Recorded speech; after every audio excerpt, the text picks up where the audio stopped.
Just like our brother Mathias. Mathias one name in ada adofu at times. In ada adofu. Amara mebe efu. Only got a second gacha na jana mili. Mabungame nanka. Mabungame. Even that family. So you can if you want put up na Mathias ga adopt to some things. I want na family rap on diozo. Maka no believe in science and technology. Osi anyị na ibe na-egbu anyị bụ ndị ọja na alụrụ ụzọ. Let me tell you, obodo na alụchara ụzọ ma na-ewe accident n'obodo a. John dị nọ na South Africa. Ụzọ ba niile dị okay, mana na-ewe accident. They having accident. Ma alụrụ ụzọ ba niile dị mma. John dị nọ South Africa.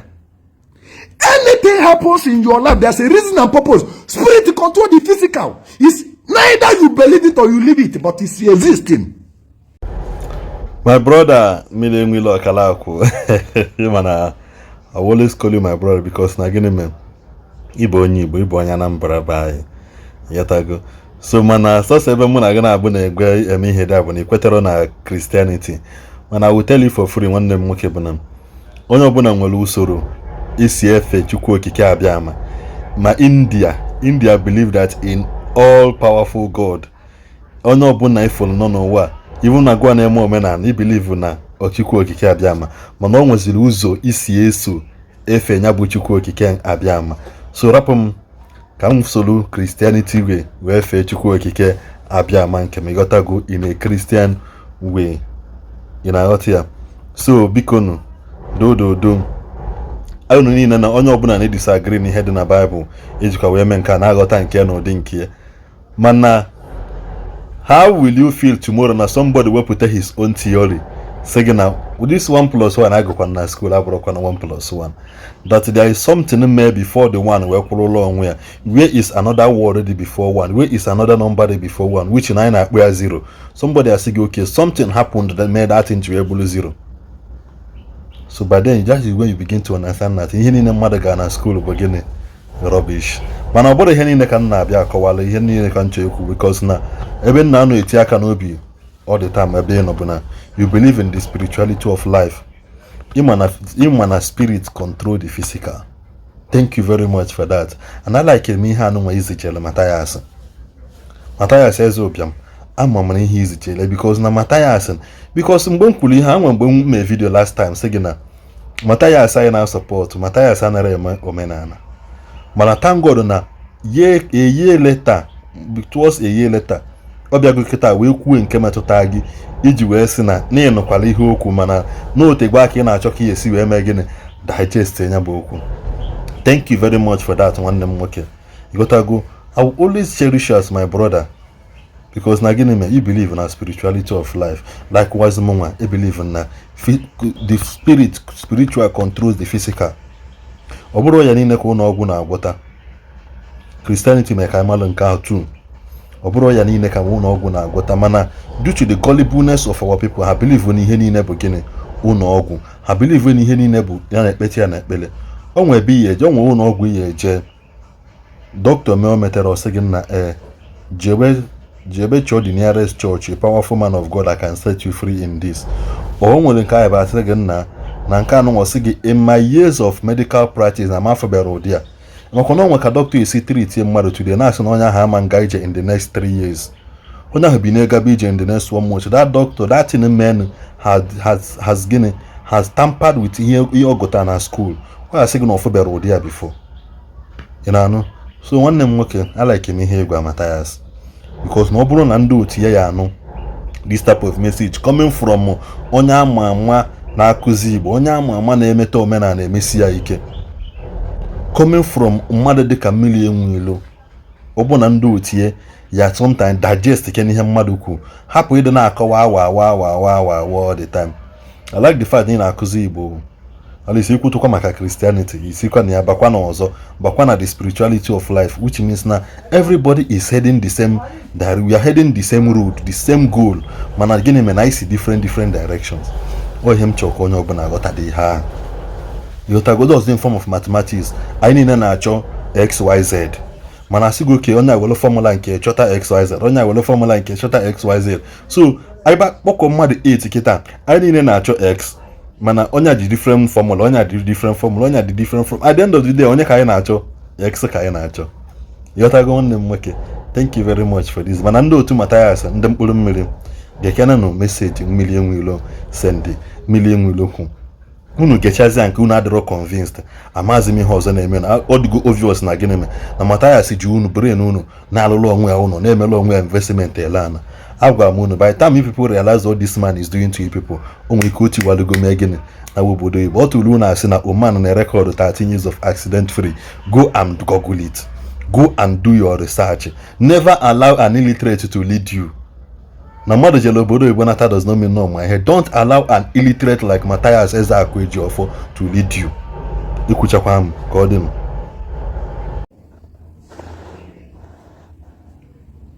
Fagwaro ga iwere ọfọ na ogwu na-eme gịnị na-anwụ iyi. Ọ bụrụ megodi imagine ọ bụ na ewere ọfọ na ogwu wee nye president wee sị ya nwụọ iyi. Megodi imagine ebupụta ọfọ alụsị asị obodo niile dị iche iche fak niile kọkọta ọfọ ọnụ alụsị nke weta ọfụ ya alụsị nke weta ọfụ ya ewepụkọ onye ọnụ wee bulie wee debelu Tinubu wee sị anya nwụọ. Wee bunye gọvanọ steeti gị sị ya nwụọ. Imagine if they give them that offer no go to swear. What do you think that will happen? Kedu che no nya game?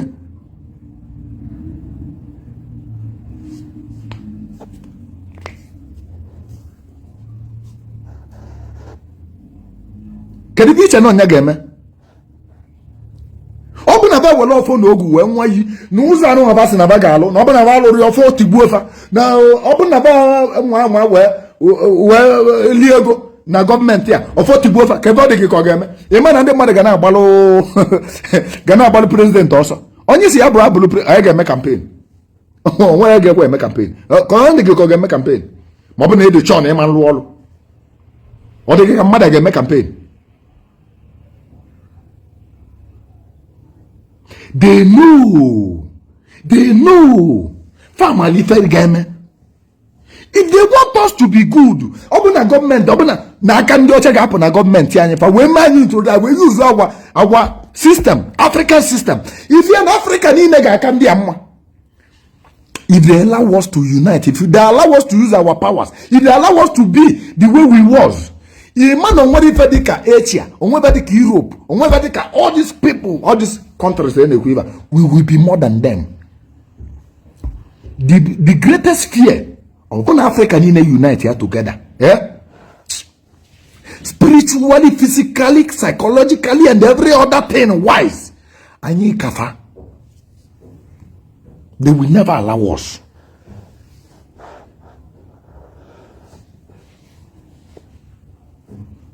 They will never. Open a family allow we will follow say where the best. See, governor, I am one say. Or we are one say. Governor, what I say. Only you for slippers, Ruano. Anyone can emele ebele governor na slippers ga ka go kwanunka nna ngba wele ego anya esege welu obodo ni na ememita anya esege welu ego otu na asem welu una asem welu oje wobuta ego akpụgwụ osi na gwani ya akpụgwụ ngote bụ 60,000 ọgwa 60,000 ọ na esa niile asi anya esege welu ogugwu ama mgbu gị anya esege welu everybody go dey run to become a governor. Everybody, if they introduce it, if they allow us, Governor Mandes Naga with security. Kevin age security, aga governor. Governor Mandes Naga with security. Phone go ada gada. What up bank a plug or manjili azako. If you're a Governor Mandes Naga with security, Magagana Akia the Ocha. Ogana Galong. Na-aga na street onye ga-anụsa kwanye ọgụ nwa ogugu onye nwụla alụsị gị na-anụsa ọgụ ịma na onye nwụla alụsị na-ada eti ife onye alụsị ji na-eti ife ọ ga na-agala onwe ya n'ụzọ ọchị ịnya moto ọchọ ndị mmadụ abịa nyere ya aka nyalị ya moto ifu ebe niile adị selele ego bata ochie anya ụzọ a bụ ego ole ka ikwu ya eji wee lụ ya ekwuo enye ndị onye ọbụla o nyere ya na-agba a na-agba ka egode stenin ya aka efu ya na-agbalụ ọrụ oyibo ọsọ a This is what we are saying. Let us go back to our tradition. There are ways our ancestors did all these things. Then most of us, just like our brother Mathias, one name at times. In Adofu, Amara maybe even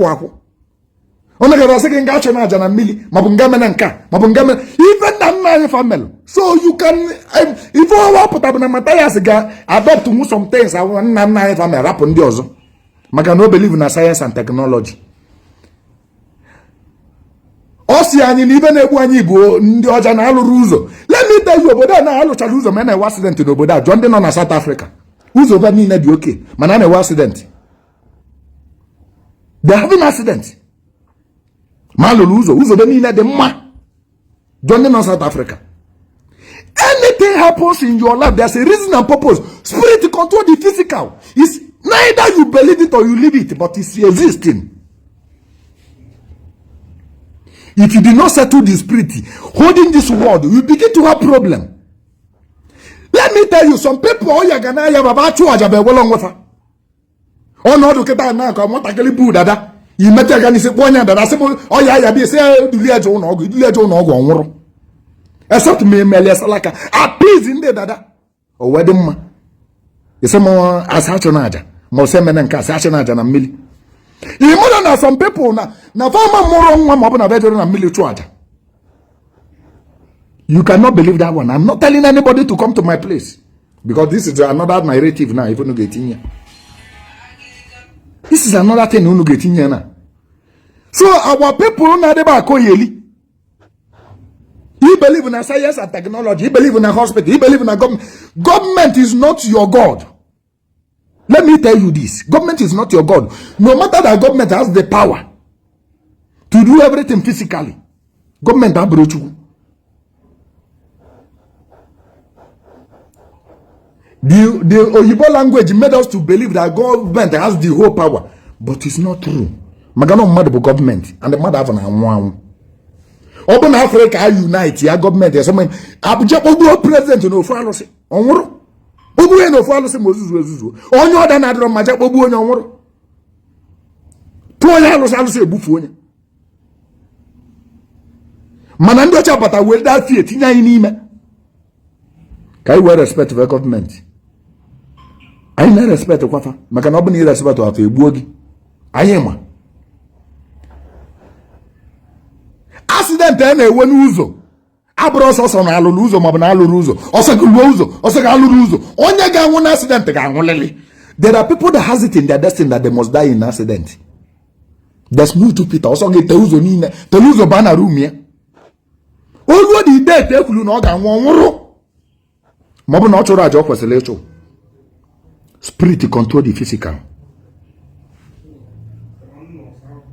Spirit control the physical. O malo ya na abu mmado yaba. Ije cholu ndi mila aja ya ma kwụsị. Mana ọ bụrụ ya niile. There are some spiritual sickness you don't know. Ihe agwa onye nyere mbekwu afọ nya jebe ụlọ ọgwụ. Mbekwu afọ.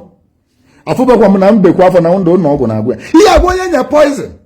Nya jebe ụlọ ọgwụ. Afụme. Even stroke. How many hospitals they cure stroke? If it's physical, they can do it. But if it's spiritual, they can never do it. You will use herbs. You use spiritual, you invoke another spirit to go and fight the spirit. Not by hospital, my brother. Not by hospital. Onye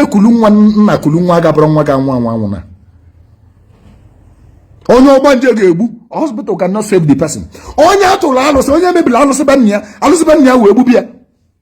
Alụsị banya wee gbubi ya, esi ajebe hospital. Ọya bi ọya. Onye jelu mebi alụsị ya bi ọya. Filit ewuti achele, esi ajebe n'ụlọ ọgwụ. Ụlọ ọgwụ dị ka ụlọ ọgwụ ya save ya. The final thing you will tell us is we lost him. We lost him. Maka na okpochi ntibulu awụ.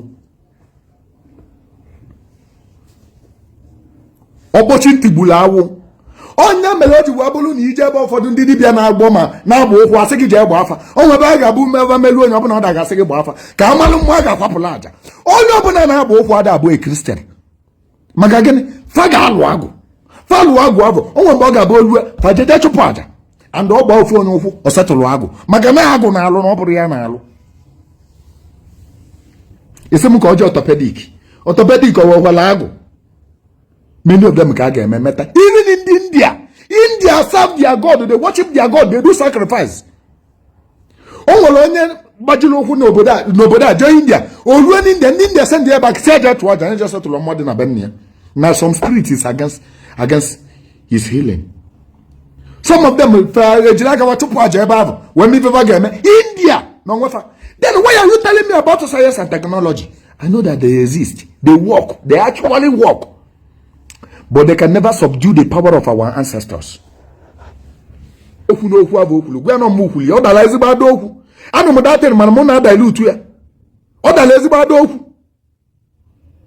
believe in Nana, believe on Ajabacho. You believe on Nana Bachola and Mili Wamwa. You believe on Onyabana to Jimiluba. You believe on Onyabana Gedo Wechia. You believe here. Open you do what you get convincing and yours Kabade do one. Confusing and yours Kabade do one. Okay, Papa, no, for Kanza call.